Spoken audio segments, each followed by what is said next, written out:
All right, I think it's recording. Yeah, it is recording. All right, so the assignment was build this a page like this, right? That had listed existing products that allowed you to remove existing products or start editing a product. Okay. Editing an existing product, allow you to create by adding by clicking on plus, or if you clicked on the pencil, it would update the product name so you could change it and then say OK here, right? So the basic, 4 or 5 CRUD operations So on the any data plus type. would make it editable, and The plus, you would type the name of the product. When you Yeah. click on plus, it would add it to the list. oh, add it to okay. the list, So right? then what is the check arrow for? So if you wanted to change the name of a product, if you click on the pencil, it would put the name here. Oh, you I could see. change Okay. the name and then say OK. Okay. It could become more complex as we go, but this was something that you should be able to whip up in a couple of an hour or so, and then so given somebody would give you this HTML, some designer that hasn't done any JavaScript, and they just give you this is raw HTML, CSS style, it's pretty, and now you have to come in and make it for real, right? So I need to hook it up to a server. I need to hook it up. And I can't change the style. Right? Somebody's giving you this. So that's what I like. So we could do it maybe from scratch and then converse on what others have done and where you run into issues. Okay. So here I have the HTML. It doesn't my HTML might not be exactly as yours, but it's what I use to generate this image. Which is this, right? This is the image generated. I changed the pencil instead of I made it a cog. That's pretty much the only difference. And one of the things that I try to focus is that reuse as much as possible existing snippets of HTML that or somebody else already debugged and styled. And so from Bootstrap, a lot of the styling that is here is native raw Bootstrap, right? For instance, on how to achieve this. So try to first see somebody who's done it already instead of trying to do it from scratch, right? Somebody might have already fixed this. All the padding looks okay, and is this looking right? Yeah. So for instance, this input field, if you go to components has a lot of arrangements of HTML you can just copy and paste. So this one is kind of like buttons on the right-hand side and input fields, like a grouping of input field plus buttons. And there's quite a few in here that you can grab from here. So for instance, button groups. So button groups or input groups groups buttons with other types of elements, right? So if you go there, they'll group them. Allows you to group buttons together, right? Like a whole bunch of buttons together in a group, or like for pagination. So you can just grab a lot of these, right, and just paste it in your HTML. And if you're using Bootstrap, which we are in our case, it's already there. Or put it together with a little drop down on the right hand side, or if instead of horizontal, vertically, and it gives you how to achieve this with that particular class. So which one did you use? If you keep going down, No, I want to keep coming in. yeah, if you keep going down, when you reach input groups, right, you can now mix input groups like input fields, drop downs, buttons, checkboxes, all those types of input boxes with buttons, with checkboxes, buttons. For instance, this is what I use, right? The button add-on. The button add-on is it's a snippet of code right here, right, which renders this right-hand side, okay, which is basically mixing and matching one input field with a button on the right-hand side, okay. So basically, I grab this, and then you can keep adding more buttons, right, as many buttons as you want. If you grab that, you achieve this little input group. I just copied this snippet. Right, I pasted it, and instead of just one button, right, I added 2 buttons. Okay, all right. And then the coloring, Bootstrap has its own coloring scheme. We have our own coloring scheme in our product, but their coloring scheme is that success is green, primary is blue, warning is yellow, info is cyan, right? And that's what I use. I used success and primary to painted green and blue. Okay. The check boxes, these check boxes is if you go at the very top of Bootstrap, at the very tippy top, there's a whole bunch of free glyphicons. But you can grab the checkbox, the X, a whole bunch of places, and it's very easy to add. Yes, you. So, Oh man, excuse me. Sorry. so we have a button class and a span class, right? So Right. Can we remove the span and then add the class, glyphicon OK button into the button class itself? Right. So to add just the glyphicon all by itself, if you look at the Bootstrap implementation, is that they tell you how to use these glyphicons, right? And basically the idea is that they get into a span. So you say span and then class, whatever class you want. You just copy this class if you want that particular icon.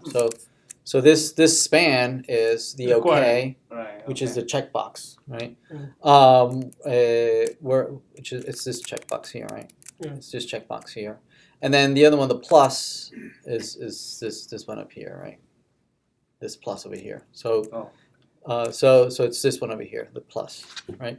Now, I wrapped it inside of a button that adds additional styling, such as the corner on the right hand side and all those things. So if you go to the button at the very beginning of getting started in CSS, if you go just to buttons, right, it tells you how to style buttons, right? The rounded corner. You have 4 ways of styling it. Either as a hyperlink, now you make it look like a button, an actual button, Okay. right? An input of type button or an input of type submit. They all render as buttons, right? And those are the predefined classes from Bootstrap. These are all predefined classes, and we too in Send Client and TE. Well, each product has its own family of classes, Right. to reuse them. So is there any time we'll have a conflict with this? Like if we declare BT and -D. Yeah, that's one of the things that I don't particularly like about Bootstrap is that they don't namespace their classes. Right. Oh, right. It would have been great if they would have put in front of it BS. Right, No, not right. BS. Bootstrap dash, right? So Right. that it's a class defined by them. Right. What we tend to do in Send Client is we prefix everything with HMH dash, Oh, okay. right, to make sure that this is a class that we defined. Oh, right. So you'll find it's not not consistent. Not everybody does it. Okay. We've tried, most of us, to Do it follow the this same- naming convention. Okay. So that we then you know won't it's get our classes as opposed to somebody else's library classes. Okay. So every class we declare, we just try to make it as Right. HMS. Follow prefix. naming convention. Yeah. Okay. That's one of the big criticisms about Bootstrap. They don't okay. they don't namespace their Yeah. classes. Okay. Plus, let's see. So that's that, and then this on the bottom. This list, there's quite a few lists that can be rendered, also in components. Down at the bottom, there's list groups. So list groups allows you to render just a whole bunch of lists that already adds the padding just by using a normal UL and LIs, right? So I just copied that straight and implemented the list. Now there's the list group and then the list group item. So I copied this straight here. The content is actually it contains a hyperlink on the left-hand side and then 2 hyperlinks on the right-hand side, right? Which I implemented as in 3 hyperlinks, right? So this is the R180 on the left-hand side, and then the other 2 are 2 hyperlinks inside the spans. Spans that are not buttons. That's why when you see it rendered here, they don't render as buttons, just as render as normal hyperlinks, right?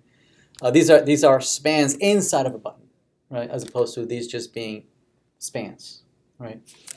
And these are hyperlinks. They're not pointing anywhere, right? They're not doing anything.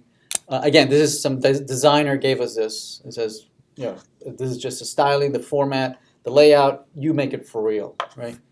So, quick Yep. question. So, you know, like how Rod creates all the wireframes, right? Yes. Who gives you this? Somebody gives you this? Unfortunately, not. Or you design it yourself? Yeah, we don't have so the not Rod.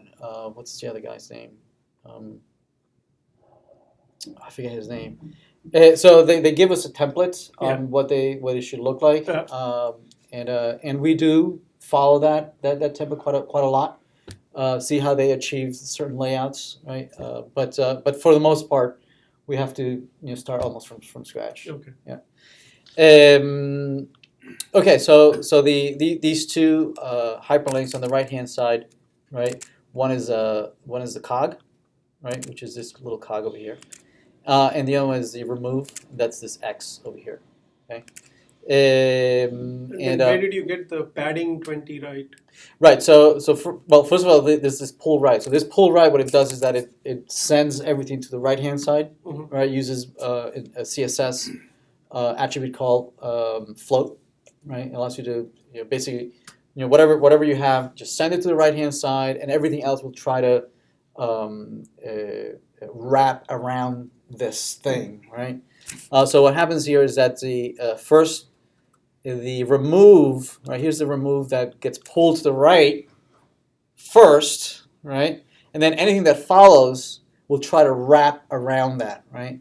So there's this second one that is a cog, which will try to, it's also pull right, right? Oh, so the ordering is important then. The ordering is very important, right? So it's document order. Yeah. The first element that it hits gets rendered first, right? And that goes to the right hand side, and everything else follows to the left hand side of that.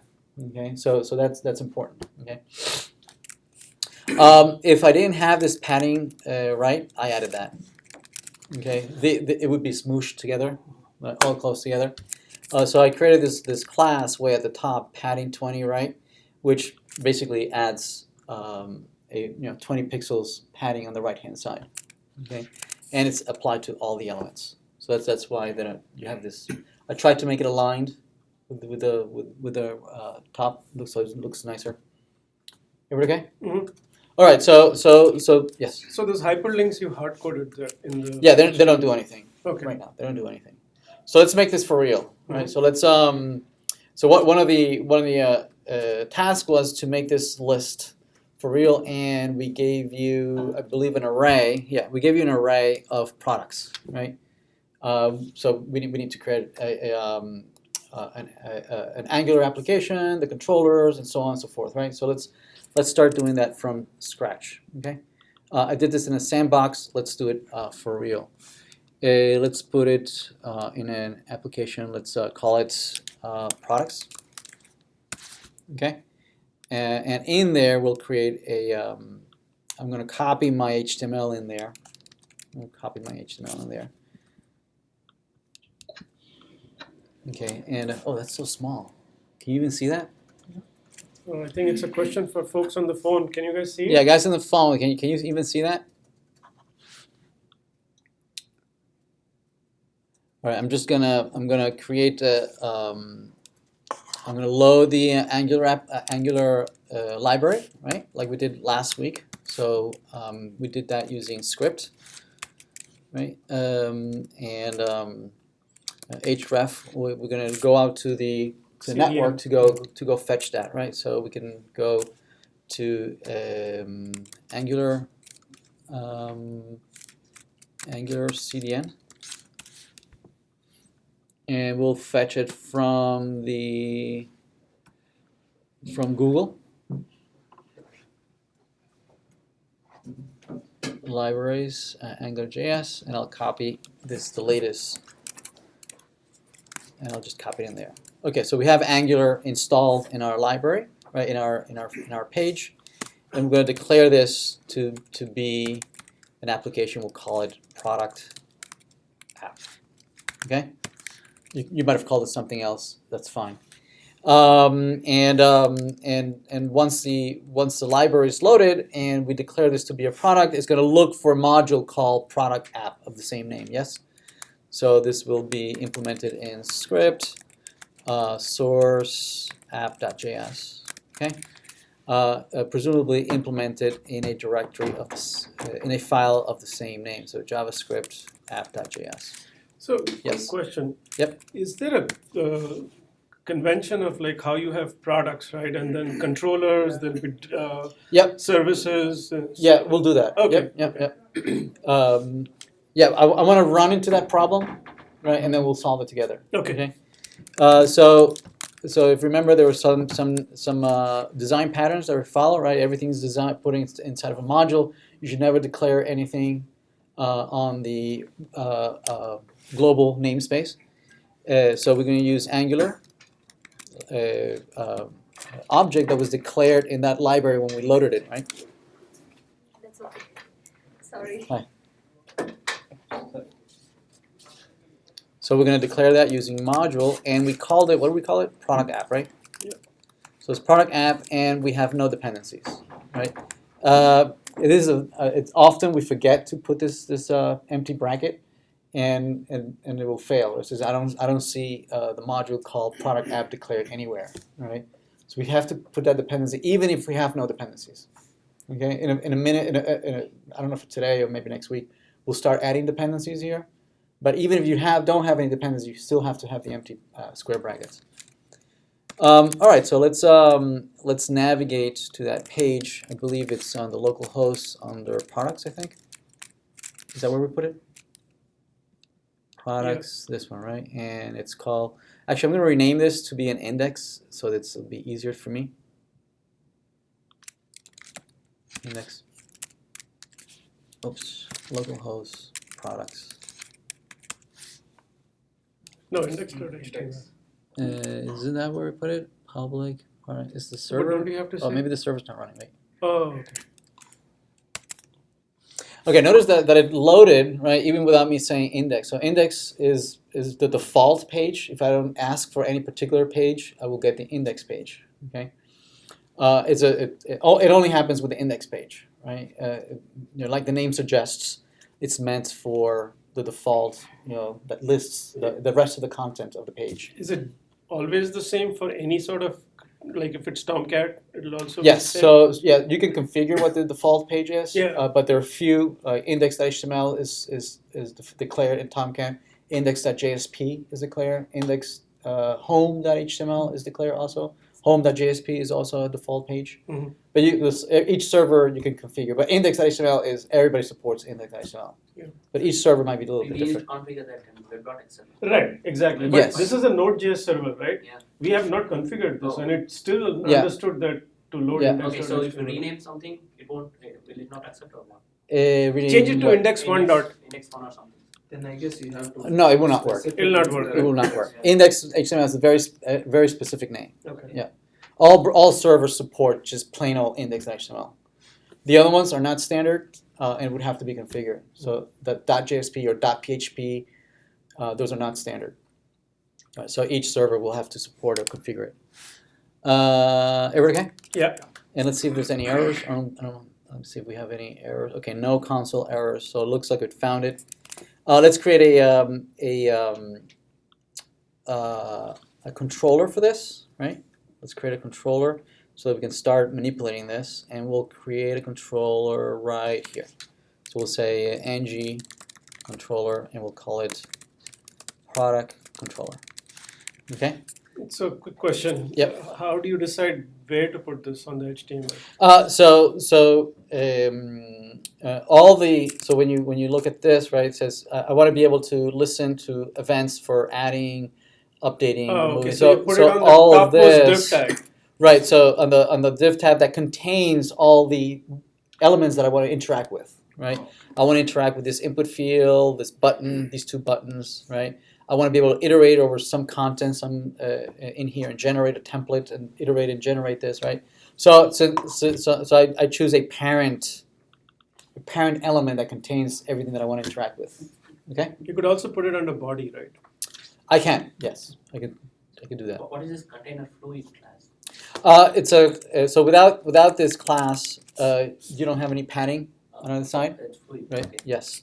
Its default comes from the bootstrap. Yeah, it's a bootstrap. Yeah, there's another one instead of fluid, which adds more padding and it's more responsive. So for different sizes, wait, it's too big. Wait a minute. 100. It changes the size, as I move it, right? So it's responsive, right? And then it becomes and then when it's too small, it becomes fluid, meaning it just scales to the content. I prefer fluid. I think it's prettier, but it's whatever you prefer. Good for mobile application. Yeah, this is more for mobile applications. Yeah, this is for mobile, and the other one's more for desktop applications that can also be rendered on phones. Right, but this is if you're targeting specifically phone applications. And I'm very biased towards phones. Sorry. Okay, so this controller, if we load this, it's going to complain saying, I don't know that controller. You declare the controller, but nowhere do I find it. Yes. So one quick question I had was about the naming convention. Yep. Some controllers start with lowercase, like camel case, and is there a best practice for naming controllers, naming apps? Right. So it's mostly what the team decides. There are some that are very common. So let's create the controller, and I'll explain the naming convention for the controller. Okay. So let's in the previous example that we looked at last week, we created the controller right here as part of the app. Okay. That's considered to be a bad practice. It's better to have each controller in its own file, right? One page, one controller. One page, one controller. Or not page, really. One view, one controller. Okay. We'll talk about views a little later. But for now, let's create a controller, and we'll create it in its own little file, right? So the naming convention is so if there's a particular view, in our case it's a product. We're dealing with a particular entity. The entities are products. It's the name of the entity, so product or user or website or page, whatever entity you're manipulating, right? Then the name part of the naming convention is what is it? It's a controller, right? And also usually you might want to put also where does this file live, right? Is it executed on the browser or executed on the server, right? Just so you can make a mental model of where do I debug this, right? Where is this being executed? Typically the extension gives it away of where is this running, right? Because it's .js or .html. So then that's redundant then. But since in Node.js, since JavaScript can run on both, either on the server or the client, right? Then it becomes ambiguous. The .js doesn't seem to be enough. Oh, right? I see. So if it's server, you put server? Yeah, you would say server. Yeah, right. So this is product.controller.client.js, right? So that immediately tells me, oh, okay, this lives over there. Okay. So let's create the controller for this, and so again using the iffy design pattern, right? And in here we're going to bring Angular and declare. We'll get a hold of the module. We'll get a hold of the module using again module, right? And the name of the module, which is what was it called? Product app. Okay. But notice that we're not going to add this dependency. All right, so this is a read operation. We are reading the module that somebody else declared, right? So now what we could do is have many of these files. Each one can read the module, right, and keep adding to it and keep configuring on it, right? Like for instance, declaring a controller on that module, right? So this one declares the module, and then all other controllers can then read from that module and then keep configuring on it, like declaring more controllers, more services, more all sorts of things on it. Make sense? Yeah. Okay. So we're going to declare that controller. I think we called it, what do we call it? Product controller, and we're going to implement it in a function of the same name. Usually functions in general are lowercase, right? So you would declare it here. So function product controller. Everybody okay? Yep. And just to make and to interact with the view, we get a hold of the scope, right? The scope is the object that allows you to the view and the controller that controls that view to talk to one another back and forth, all right? So I can send a hello hello from product controller. Okay, so back at the index, presumably I should be able to say hello. Okay, it didn't work. So that controller we created, but we never loaded it, right, in the index page, right? So we loaded app.js, but we never loaded this new JavaScript file, right? So it never actually loaded. So let's load it in our index file. Let's load that brand new controller in product controller. There it is. This could get out of hand if you have dozens and dozens of controllers. So later on, if you go, we'll talk about other mechanisms that can automate this loading, right? So instead of me having to declare this, there's mechanisms that it can discover all these things, right, and load them dynamically. All right, there it is. Hello from a product controller. Everybody okay? Everybody good? All right. Okay, so let's remove that hello. We know we have connection between the view and the controller. Okay. All right. So let's first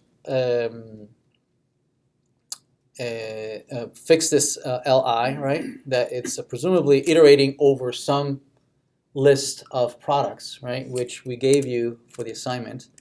We gave you this list, right, as a JSON object. So I'm going to copy that and I'm going to bring it into the controller. So presumably the controller has all the data, right? So scope, and these are the products, the array, that array. And notice that by declaring this variable on the scope, that product is already available on the view, right, for rendering. We can go back to the view and just render that, right? So products.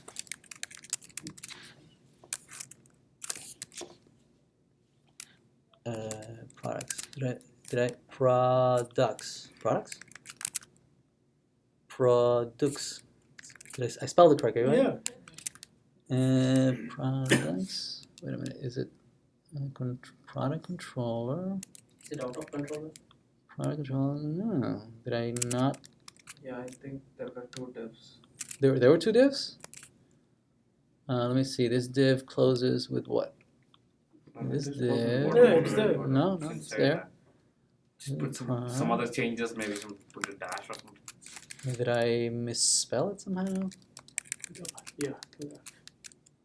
No. Why are you not rendering? Oh, because I'm looking at the wrong file. Yeah, you didn't put the index storage. It's this one, right? Yeah, there it is. I was looking at the wrong file. Okay, so there was communication. I was able to pass the list of products back to the view, and now we can iterate over this, right? We can iterate over that. So this is the template, right? Notice that they all look the same, right? All product styling look the same. I should be able to just grab one of these and use it as a template, right? I should be able to just remove all the other ones, just keep one, right? As a template of all of these, right? I should be able to take that array. Let me bring this array down below so we can see it better. Let me put it right underneath. Right, there it is. So that's the array. So I want to render this, copy and paste it over and over for each one of them.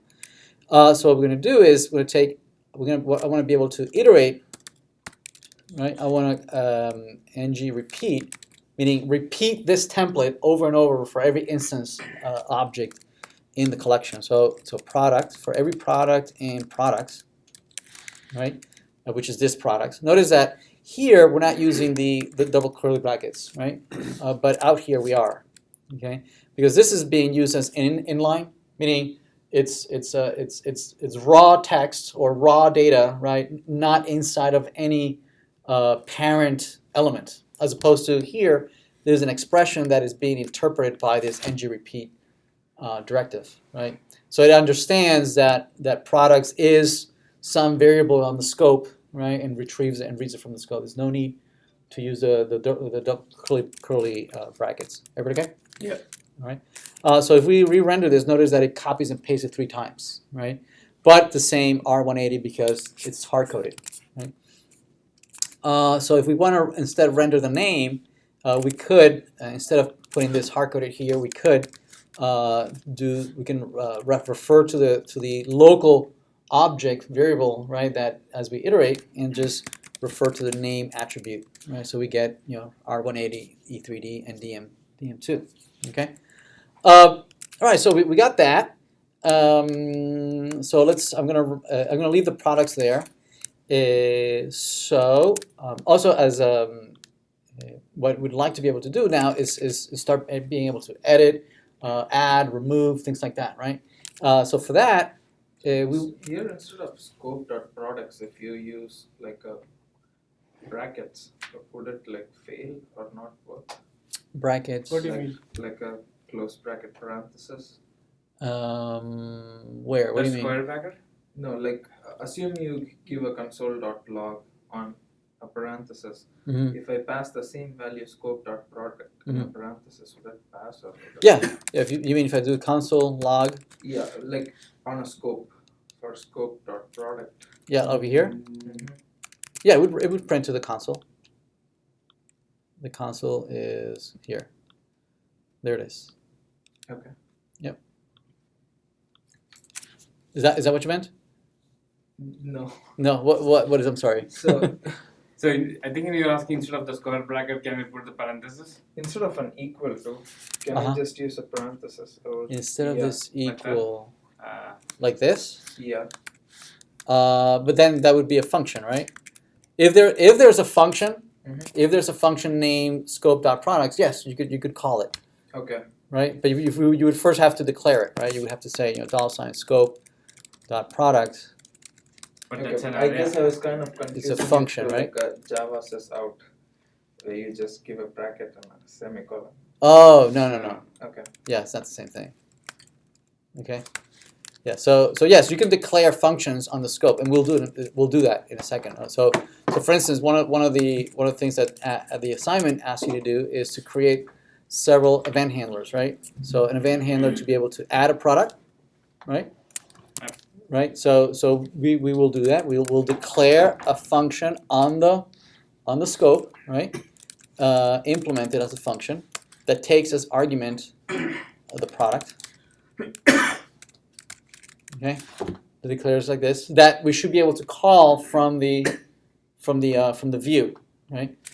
So from the view, whenever we click on the plus, which is this plus here, what I'd like to be able to do is call that function over there, right? So we can say something like ng-click, right? If you click on this button, I want you to call this function over here, add_product, okay? And we would like to pass a product object, although we don't have a product object declared anywhere, right? So if we go here and we do a console log product, right? And no, not that one. And we click on this plus, it renders undefined, right? Because the object product doesn't exist. But notice that it did print something, right? So we are in that function, right? We are in that function. So what we could do, this product object, we could tie it to, we could declare a data model here right on the view and say that this input field, right, contains the name of that product, okay?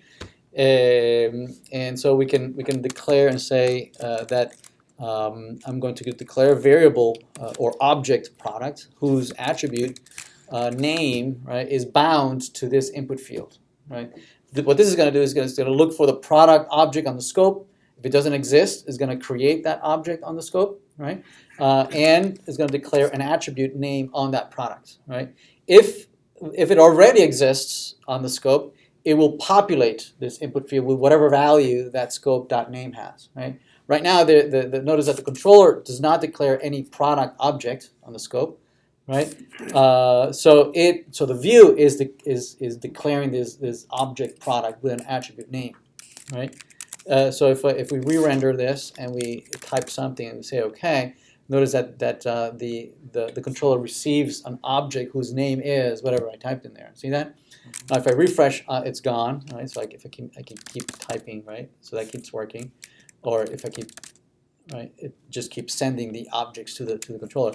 But notice that if the controller would have declared an initial value for the product, right? Something like scope.product,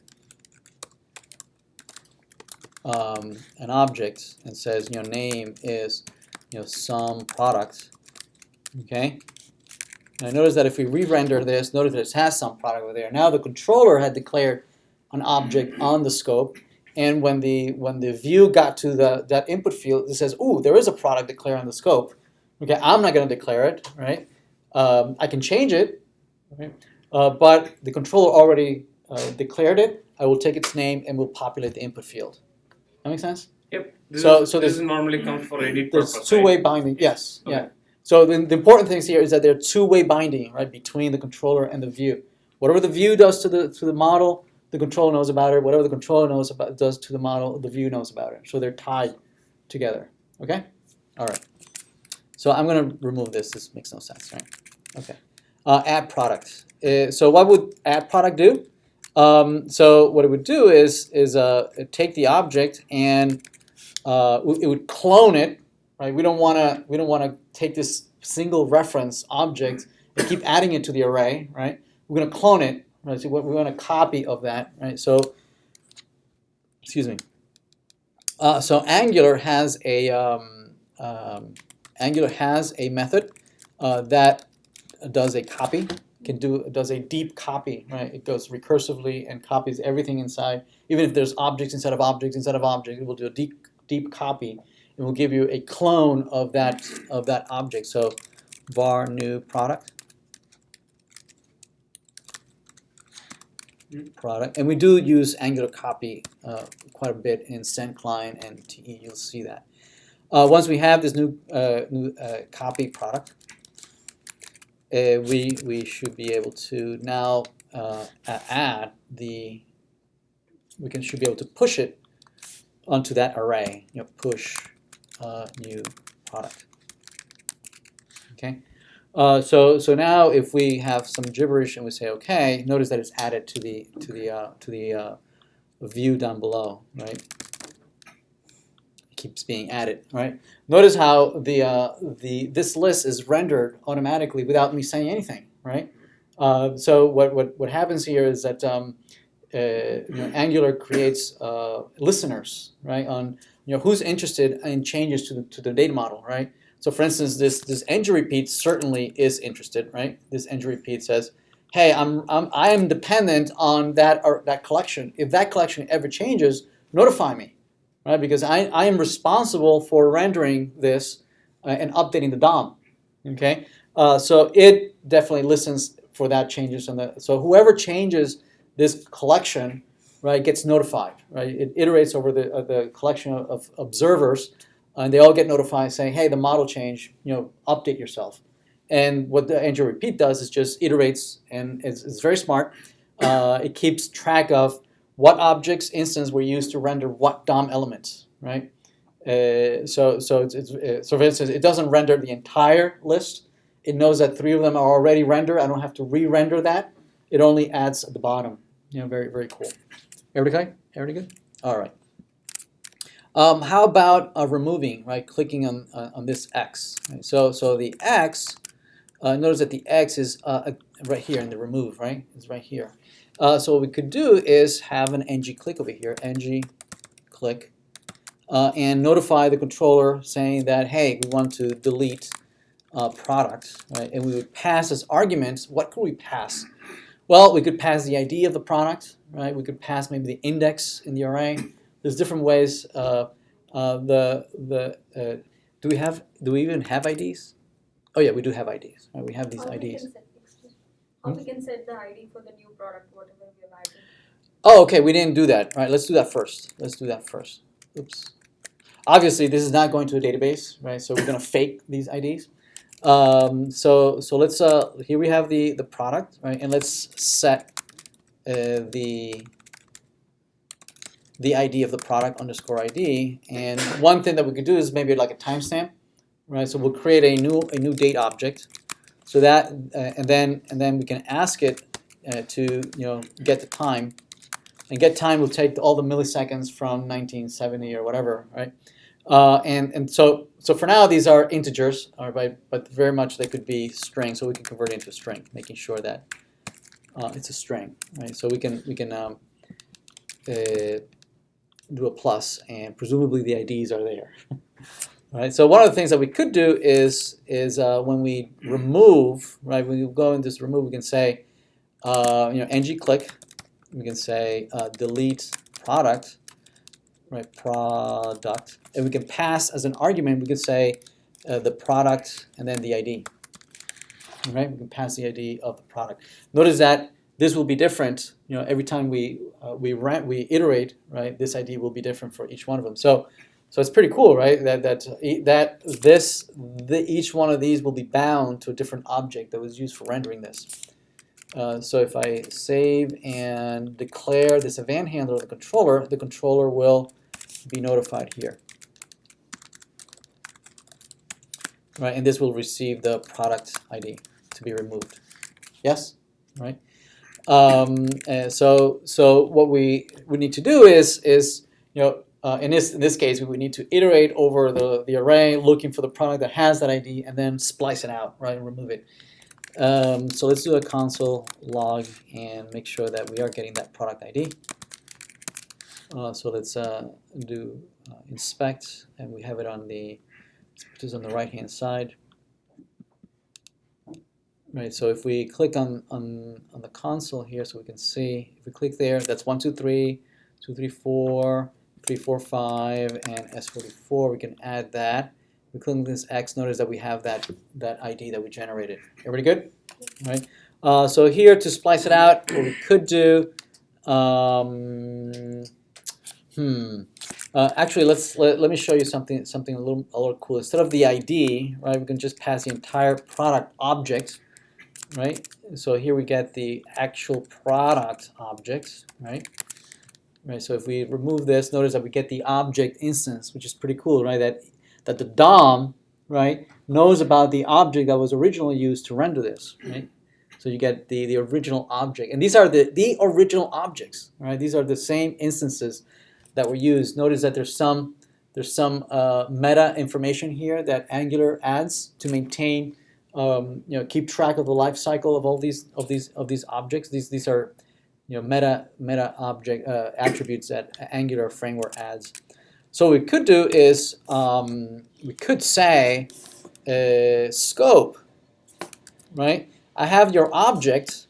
We can ask, what's the index of this product, inside of that array. If you have a long collection, if I don't want to have to iterate over it, your index of does that for me. Compares the instances, checks to see which one are the same, and it tells me where does it appear. So var the index, right? Now we know where it appears, right? And then we can splice it out. We can say products, scope products, splice. So splice can be used for both for adding new content or for removing content, depending on the parameters. First, you have to tell it, well, which element do you want to operate on, and then if this value, if you give it the second value, it will remove, right? If this value is more than 0, it will remove that many elements. Right? So if I say 1, it'll remove that one element starting at index. Okay. So if we go back and remove this, notice that it's removed from the array, right? By going out and splicing it out from the array, or we can add a new one, S44, right? And we can splice out S44. Okay, everybody okay? Mm-hmm. Right, everybody good? All right. Notice that all these event handlers are getting out of hand. Typically we might have a dozen of event handlers, so it becomes hard to read. So a good practice is to declare all these event handlers way at the top. Right, and like this, something like this, right, and implementing at the bottom. So declare all the event handlers at the top, right, and actually implementing at the bottom. Unfortunately, CentClient does not follow that best practice. They use this way of having all of them declared, and you're forcing the developer to read the whole code looking for the event handler, right? Instead, by declaring them at the top, I could immediately, very quickly see what event handlers are implemented in this file. Okay. So why do we need a rule handler? This is what ties. So these event handler is what ties the clicks. Okay. That ties all these clicks, ng click, right? Oh, okay. Right, they're being handled by these functions declared in here, right? So we have the plus sign here, the plus sign, Okay. calling the add product here, right? And we have the delete here, right? Being implemented by delete product over So here. is this just to make it a little cleaner, or? It's a little bit easier to read. Oh, okay. Right now, you're not forcing me to read through the entire file. Right, they're declared at the top, just like you would declare variables at the top. You would declare things at the top. Right, it makes it much easier to read. It's the same thing, right? Same implementation. It's just easier to read. And reuse also. And reuse. Well, yes, right. You can call it. Well, no. Even the other way, you could reuse it. You can call it from anywhere, right? It just makes it easier to read. That's all. Okay. So I have one question. Yes. So whatever the logics we have done here, is it not supposed to be done on the JS server side? Yes. All this is going to migrate to the server side. All this is going to migrate to the server. Okay. Right. Did you all do the server side too? Just tried it. No, I'm just. Yes, we are going to do the server side too. Let's finish up the client side. Maybe will we have time? Yeah. We should have time, right? Yeah. Till what time we have? 5. 5? Okay, yeah. So we'll implement the server side too. So whatever the code here would be visible in the browser, right? Yeah, all of this is visible in the browser. Yes. Yeah. Yep. Usually this all goes to, like, from once we process it, we send it back end. Yeah, we'll send it all to the Save it server. database. We'll send it all to the server. Okay. Okay. What else? For actually, why don't we start sending? I mean, we can add and delete. So that's plenty, right? Okay. So to talk to the server, typically you would use $scope, right? And I believe this is what we did last week. Is that what we did last week? Yeah. Okay. It's typically a bad practice to talk directly to the server from here. We like to have a more layered approach. Very much like you would do on the server side. You layer it out, right? You have the web, the servlets or the web front end for the web services that interact with HTTP, parses the parameters, query parameters, cookies, session, blah blah blah blah. But then you have maybe a service that actually talks to the model that then talks to the database, right? You have a layered approach. So same thing here, right? You have the view, you have the controller, and we don't talk directly to the data, right? Instead, we have a service that encapsulates all the CRUD operations with the model, right? The controller's concern is to interact with the end user, right? Receive event handlers and translate those into actions, but it doesn't actually do the actions, right? It delegates that to some service, and then it gets delegated to some server, right? So we're not going to talk directly to the server, right? Instead, we're going to encapsulate that, right, in a service, right? So we'll have a product service, which will implement an API for manipulating the data. Okay? Everybody good? All right, so we need to declare this product service. We'll declare it in a directory called service. Did we do services last week? No. No? Okay, so let's create a service. It'll be a singleton. So anybody who wants to talk to a service, to the products, can use this service. Not only this controller, any page that anyone wants to talk to products or manipulate the products entities can go through this service, right? So that's one of the ways that different pages can access the same piece of data from different places. Okay, so let's create this product service. So we'll create product.service.client.js. This is the client side of a web service, and on the server we'll have a mirror image to this, which will be the product.service.server.js. Okay, this one will generate the HTTP request, and on the server it will respond to those HTTP requests. Okay. All right, so let's do this. So in here we'll again good practice to put everything in an IFI. Right, so here we're going to load the same module. What do we call it? product app. And we're going to use a factory. A factory is used to create singletons, right? Single instance that can then be shared and injected by name, like over here.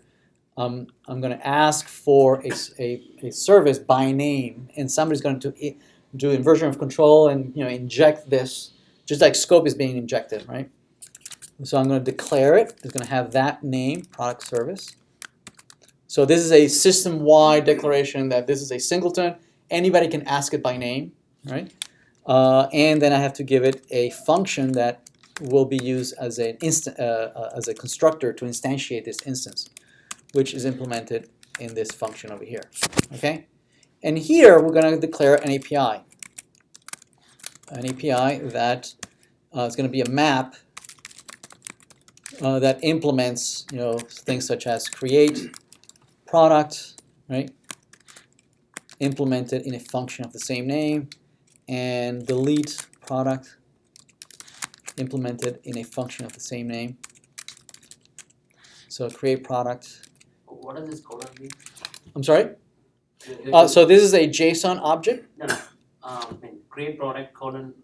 Yeah, it's a map. So this is a property value, and this is the name of an attribute, the value, name, value, right? So it's an object with two attributes, whose values are references to functions, right? And we're going to return that, right? So this instance, whoever instantiates this, is going to have basically this map, right? The value of evaluating the singleton is that map, okay? And basically it's going to have access to all these functions that are declared down below. Function can return more than one variable. Returns an object. Returns an object. Yeah, it returns an object with two has- attributes, okay, with two properties. Okay. Yep. Yeah. This is called a literal object, right? It's creating a literal object. Okay. Very, very common in JavaScript, right? That you can use it as a map, right? And you can use these as indices to like a map, like you would to put and retrieve. So create product presumably receives an instance of a product, right? And typically what would happen is that it would use an HTTP service to send the product over to the server, right, for insertion. And in here you would have the various CRUD operations, right? Create, delete, update, find, all the various finders. So for instance, you might have here, for create, typically we follow the RESTful style, right? If we're creating, we do a post, right? And the URL might be something like API, product, and then we would pass as argument the actual product that would be encoded in the body of the HTTP request. So this generates an HTTP post at that particular URL, and it encodes the product in the body, right? The JSON object in the body. And what it does is this is going to be an asynchronous call, right? It's going to be it's going to go out to the server, but the thread is not going to wait for the server to come back, right? It's going to keep going and animation and doing whatever. Instead, what it returns, I'm going to return this. It's going to return a promise that at some point in the future, I will fulfill this, right? And you need to register a callback, right? That where I can call you back at some later time and let you know that yes, everything was okay, right? Hopefully, I'll come back with a success 200. Everything was okay. Okay. So here's for the delete. It will look something very similar. Function delete product. Presumably this will be the product ID. Product ID. And it'll be the same HTTP. Again, RESTful. We're going to generate a delete, right? An HTTP delete. The URL will be the same URL, right? But it'll be a delete instead, right? And I'll encode the ID of the product that I want to remove at the end of that URL, right? So it'll be product ID, right? And again, this will be a synchronous call. I'm not going to wait for this, right?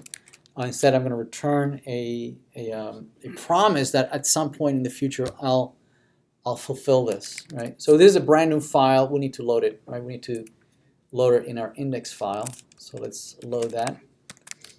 It's it's where? It's in service, product service. There it is, right?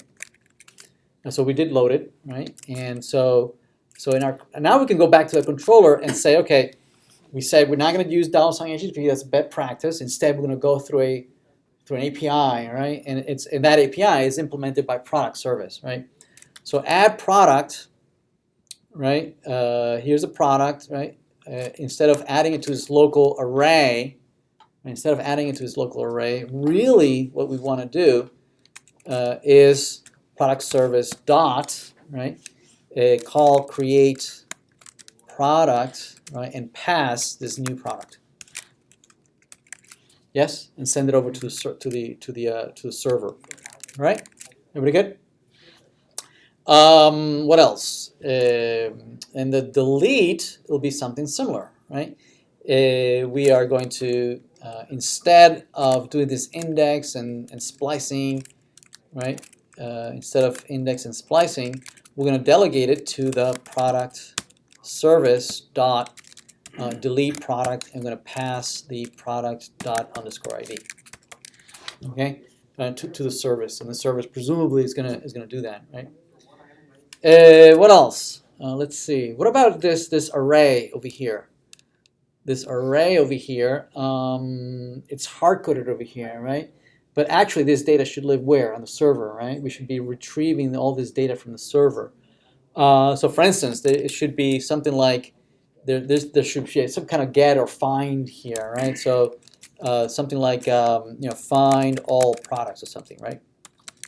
And this would go out to the server and retrieve all the products, right?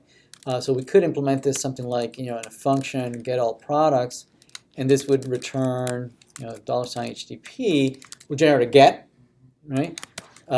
Same API slash product, and then it would come back. So in the controller, instead of doing this, right? Presumably there'll be some kind of init function, function init. Actually, no, this would go after the declaration here. A function init. So when the controller first loads, what's the very first thing that I'm going to do? I'm going to call the product service and find all those products, right? I'm going to find all those products from the server. This will return a promise that at some point in the future I will give you these products. I can register for that. I can register for a callback that will receive, hopefully, all these products from the server. So at some point, the server will respond to me with a JSON object, this exact JSON object, right? And so now I can say scope products, right, is equal to the products from the server. Right? See that? So no longer do we need this. Right? We no longer do this. So let's implement this one first. Right? Find all products. Okay. So if I re-render it, notice that we have no products at the bottom, and we never called init. Let's call this init. Notice that I have an error here saying that I tried to access the server. I went out to the server with this API, right? But I got a 404. That URL is not mapped to anything, right? We need to map it. My wife, just a second. Hola. Estoy en reunión, Miñi. Bye. Sorry. So I went out to the server, but the server never responded with anything. So we need to respond to that. So we don't have any server side anything for this, right? So let's do that. Let's create a server side piece of. We'll put it under maybe products. Create a directory here called products, right? And let's create a JavaScript, a server-side app, right? Oh, you gotta go. I'll pass in after 10 minutes on the link. Okay. So here we're going to declare a server-side piece of code, right?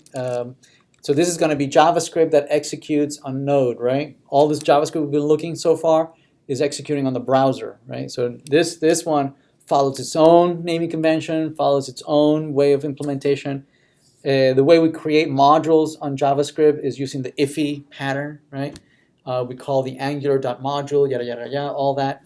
Here we're running on Node.js. There is no Angular whatsoever, right?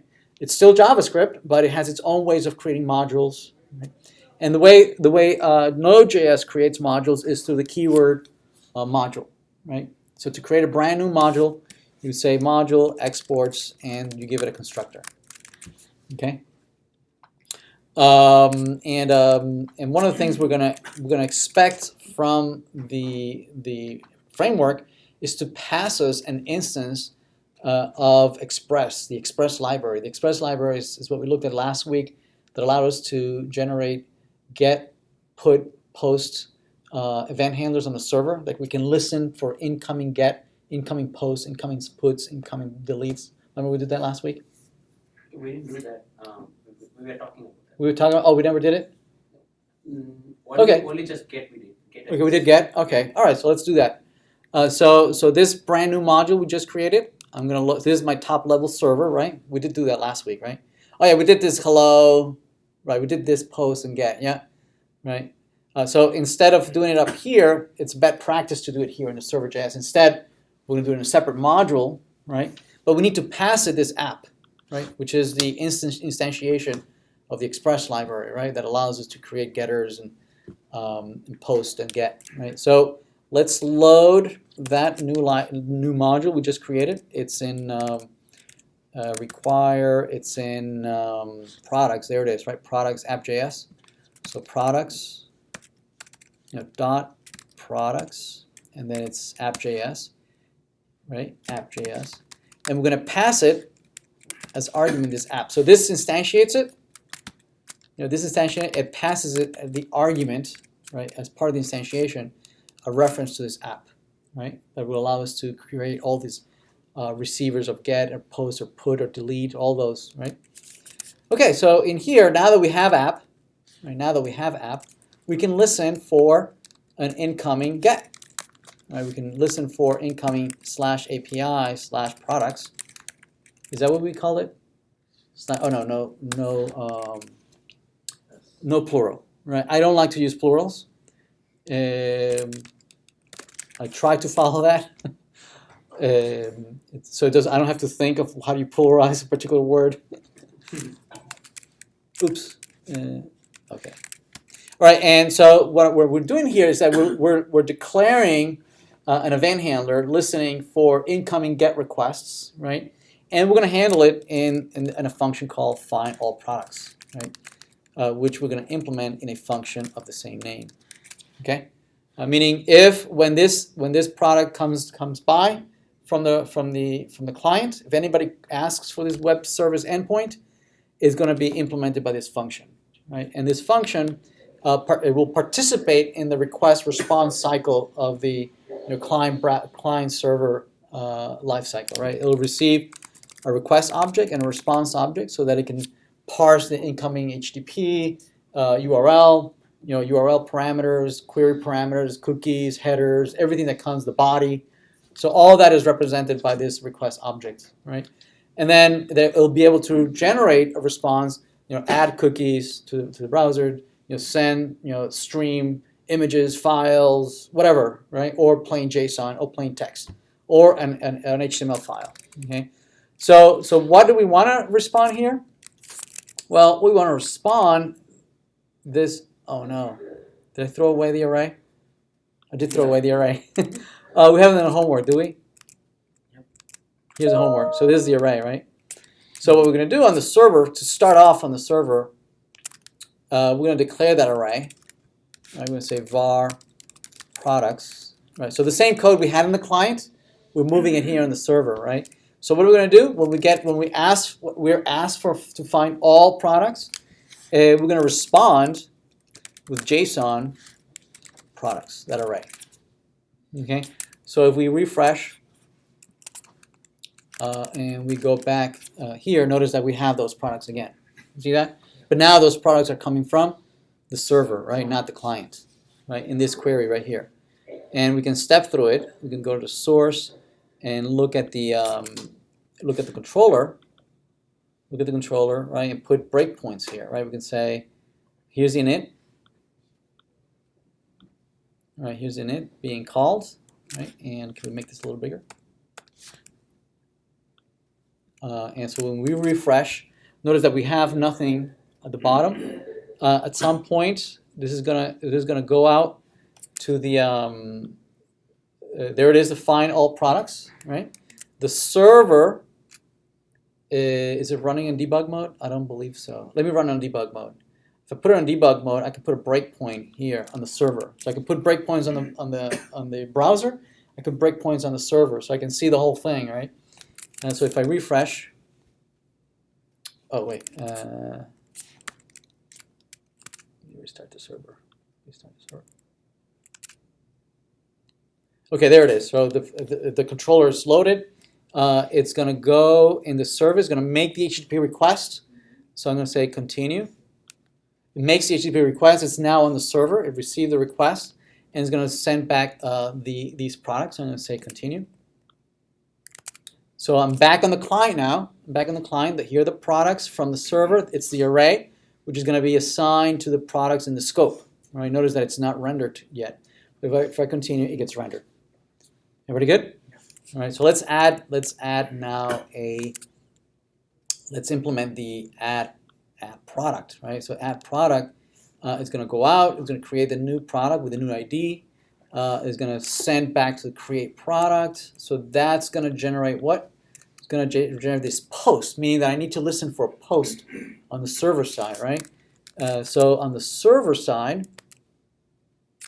I need to be able to listen for an incoming post that listens for this, right? So, and I'm going to map it to create product, right?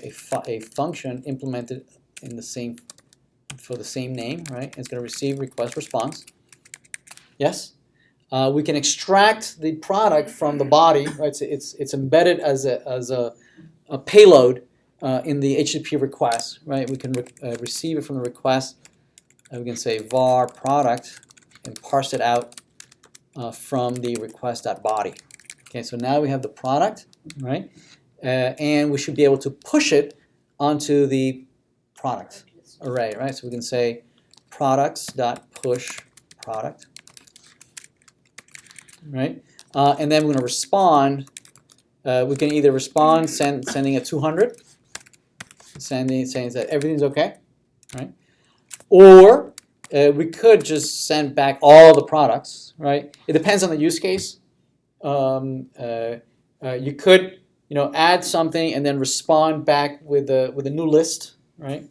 More typically, the use cases are, you only do something, you only do that one thing, like creating, but you don't retrieve anything else, right? So it'll be followed by a second request for all the products. So it depends if you want to break it into 2 requests or into 1 request. I'm going to break it into 2 requests. I'm going to just respond with an OK. Okay. So if I restart the server and I refresh this and remove this, so if I create the product and say OK, let's step through this, right? If I go here and I say I'm right here, right? On the server, at some point, I need to be where? In this create, right? So it should come here. Did I start it in debug mode? I always forget. Yeah, it is in debug mode. So it's going to step through. It's going to create the ID. It's going to go into the server. It's going to generate that post. Click here. Now we're on the server side. It's going to parse the body and continue. Next step. Okay, that's a product. If I hover over it, I have the object, and I have, there it is, the name. Right, the ID is there. The products only has 3 elements right now, an array of 3. But if I continue, right, it now has an array of 4 elements, right? So I continue, and I respond with the 200. So the client came back. Notice that this never changed, but the network says that it was okay, right? The post went out. I did send but it's not showing here. Why is it not showing? Notice if I refresh the page, Notice that it is there, right? So the server knew that it is there, so the server knows. So what I need to be able to do on the client side, in the controller, what happened is that we created it, but we never updated the list of products in the view, right? So it doesn't know that something changed on the server. I never knew about it. So what we could do is again register a callback saying, what do you want to do after it's successfully added, right? So what we could do is, basically this is what we're going to do, right? We want to do a find all products, right? That's what we want to do. What we could do to reuse this, we could put this in a function, right, and be able to call it, right? So let's put this in a function. We'll say function find all products, right, and put this in there so that we can call it anytime we want, right? So we call it from the init, definitely from the init, right? But also I want to call it from this success over here. See that? So that now if I come back and I add things, let me remove. I think we had some. Do we have a? Oh, we don't have breakpoints. Okay, good. So if I go here, right, and start adding new product and say plus, notice that it's added immediately. See that? Notice that the page is not refreshing.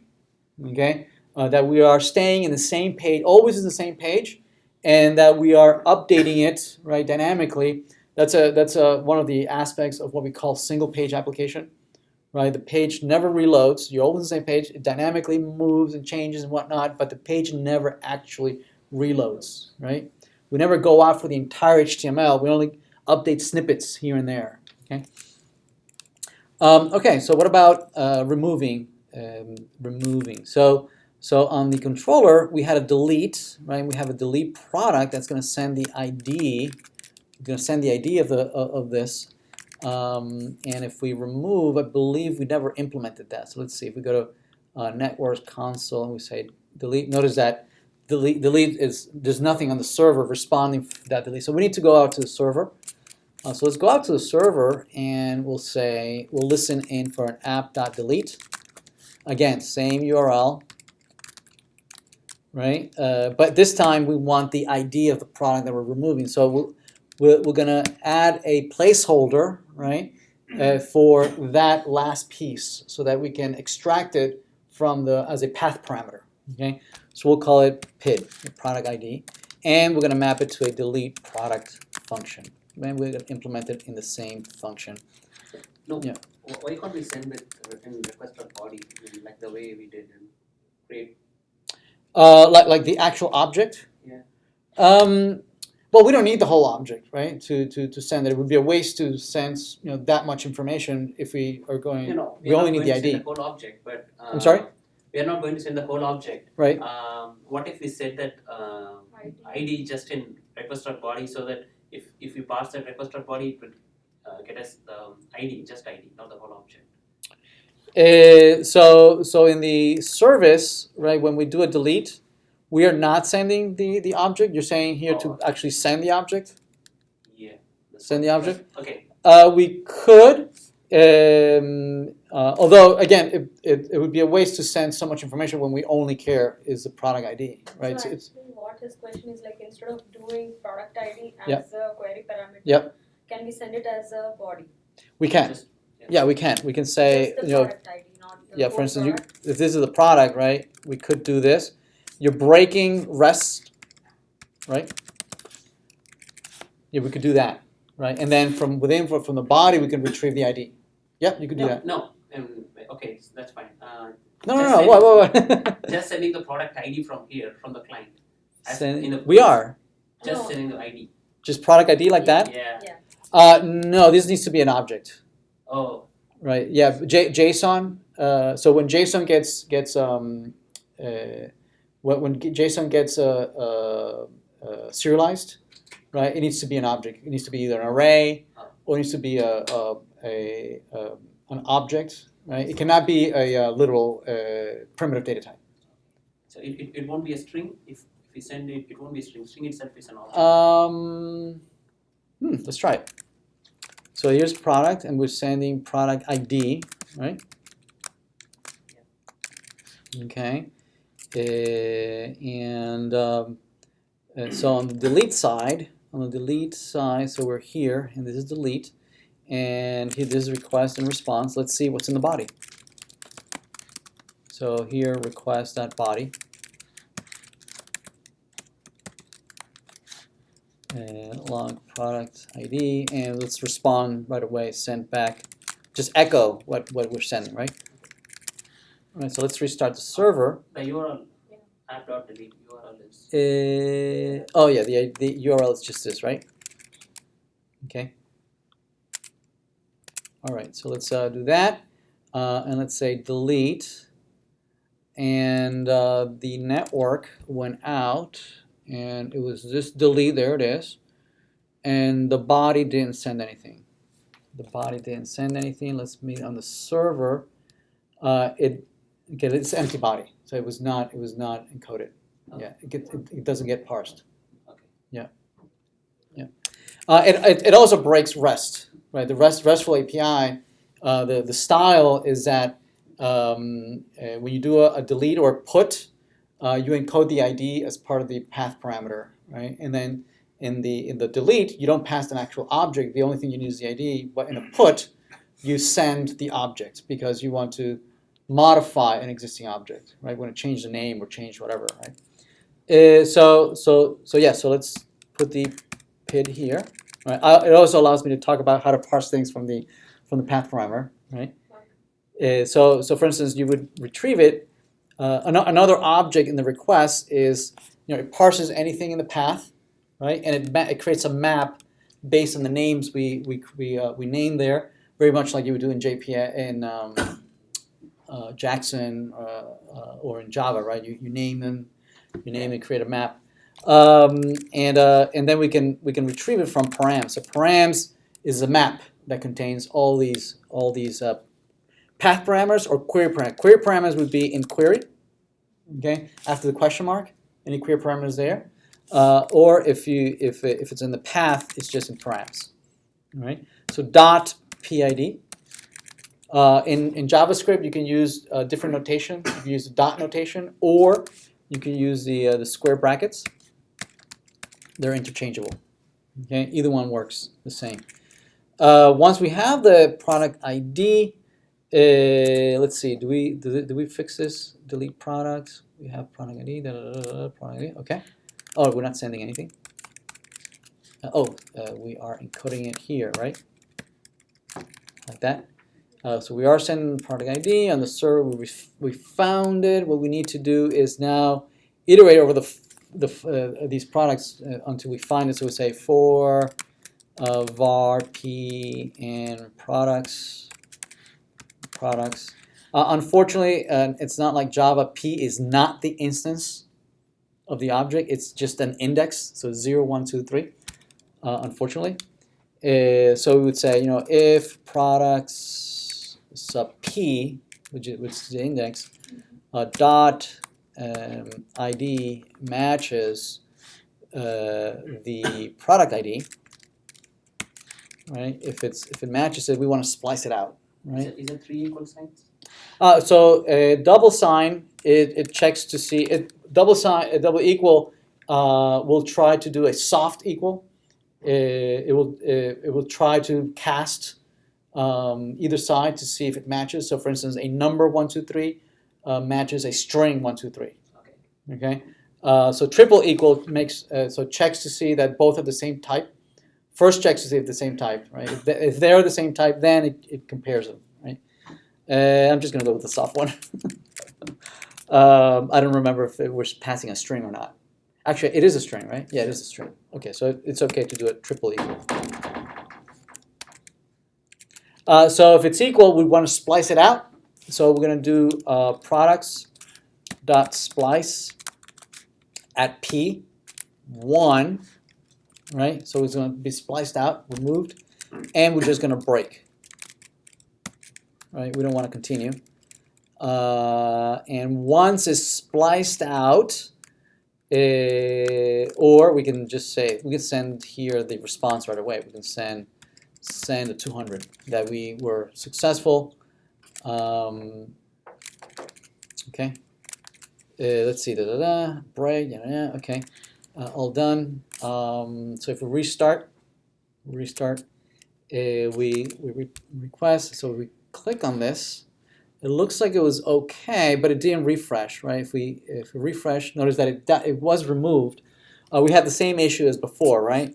In the client, in the controller, or the controller, we need to, in the success, we're going to notify that we can say, okay, go fetch all the products again, right? Right. So if we refresh this and we remove this, notice that it goes out and it gets updated. All right. Okay. So next, let's see if we can update something, right? Yes. So we seen this index, right? So Index what? we seen this index. HTML? No, that index we used in the server side. Can you open this page? Server. Oh, in the server? Yeah, the server side. Yep. Which one index? P? We just in the delete product. Where is that index P? What P? That P is the index. Oh, P. Oh, this is the index right here. Okay. P. So earlier you implemented this delete product, right? You created an index, and that so in the array of objects, and you wanted to compare one object in there or not. So. Oh, like we did in JavaScript. Yeah. Well, like we did on the client. Client, yeah. Yeah, in the client it worked because it's using Angular, and Angular maintains the pointers or the references to the objects. Over here, we don't have the original object, right?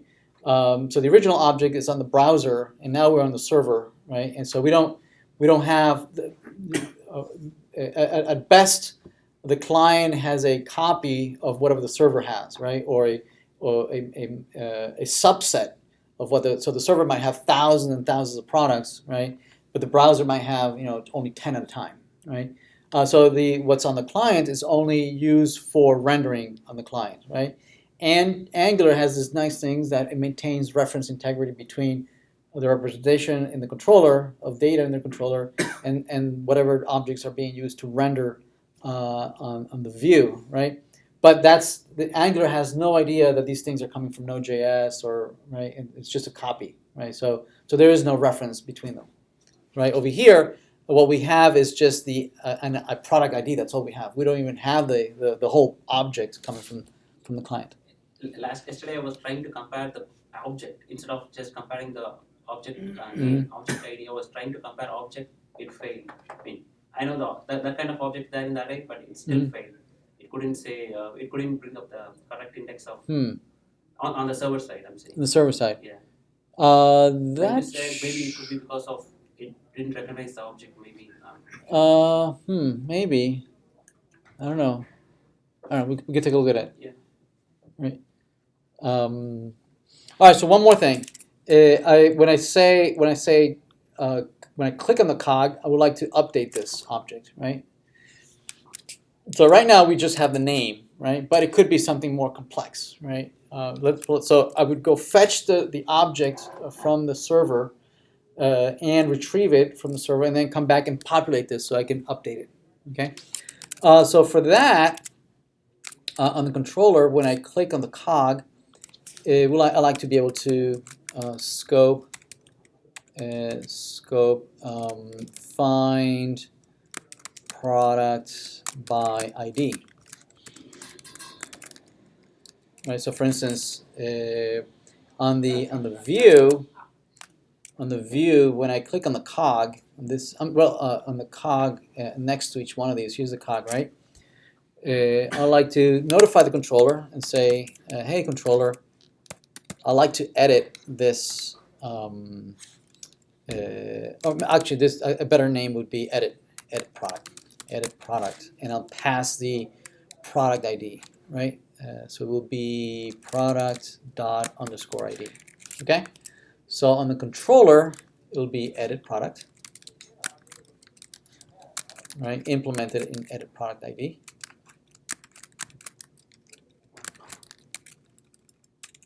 Right, and it's going to receive the product ID.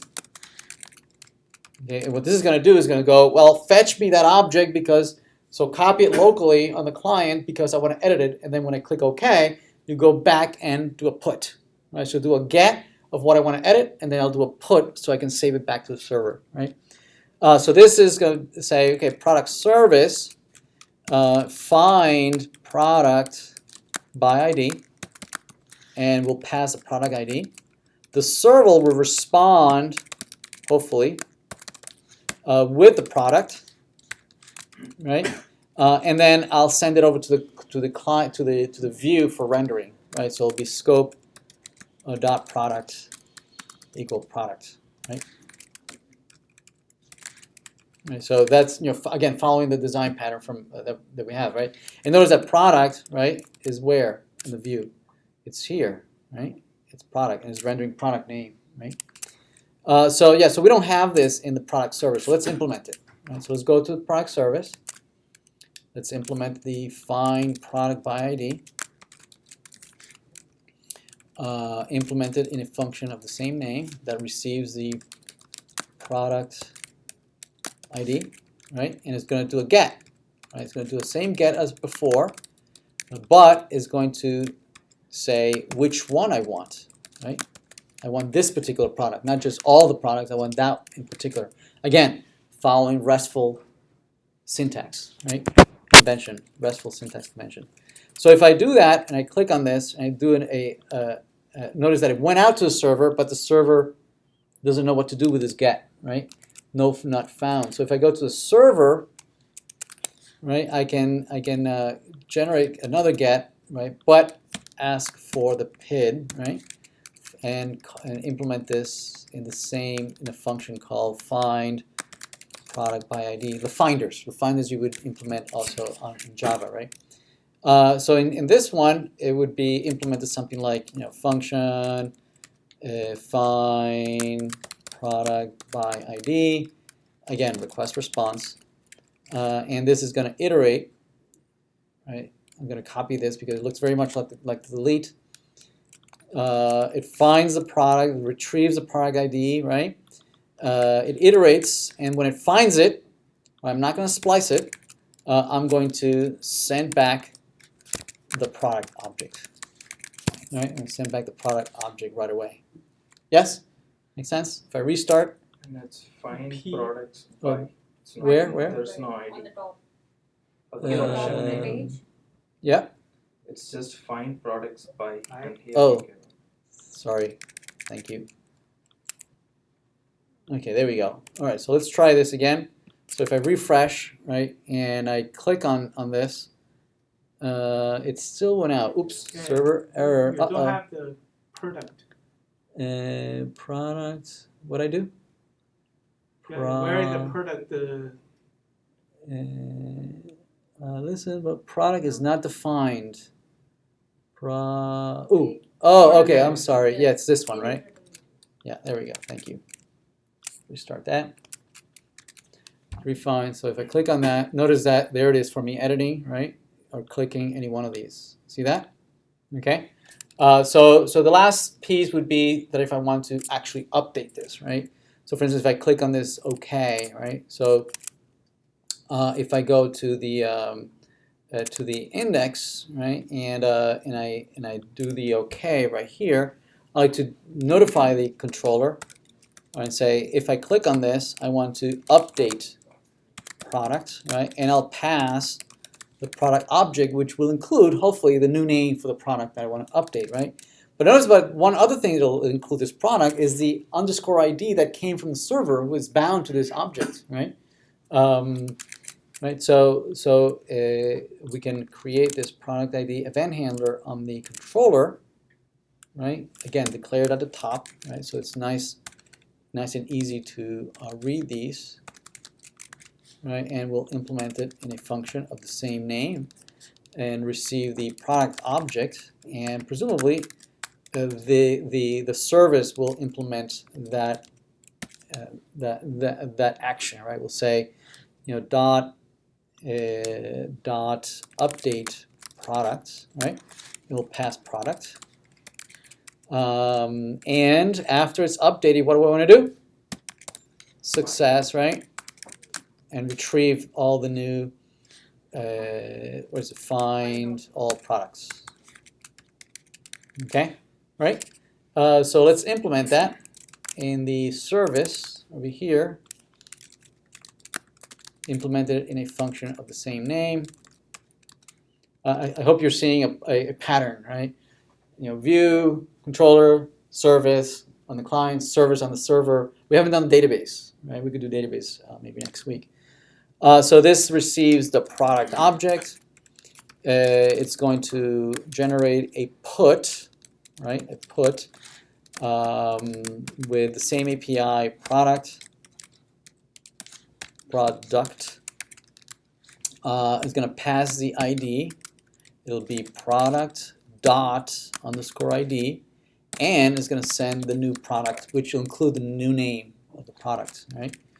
So if I do that and refresh, and if I edit this and say OK, and I say OK here, notice that the put went out, but the server has no one to receive that on the server. So if you go on the server side, right, and you it'll look very much like this. Let's see, maybe this delete. So there'll be a put here, put, that receives a PID, right, and it'll be implemented in update product, implementing a function of the same name, request response. It receives the product ID, looks for that product. When it finds it, it updates that particular product, right, and says it's equal to the product, and we can parse the product from the body. Yes. In the update, we can parse the product from the body, and we can do products. So P is equal to product, right, and break out of this, right. So if we restart the server, right, and we refresh, and we do read 180, and we update and say OK, it didn't seem to work. So it went out. It's pending. So it looks like it went out, but we didn't respond. Oh, we never responded. We never sent back an OK, right? So if we refresh, notice that it did modify it, right? It did modify, but the server never responded, right? It did modify, but it should have sent a response, sent back a 200 saying that everything is dandy. We're going to say OK. So we say E3D, and we say this is A1. We say OK. Notice that it updates right away. Okay. And there you have it. So we did all the CRUD operations, right? The create, update, delete, find by ID, and find all, right? I think there's 4 or 5 CRUD operations that would allow you to create this, very quick and dirty set of products. All right, that makes sense? Mm-hmm. Yep. All right, awesome.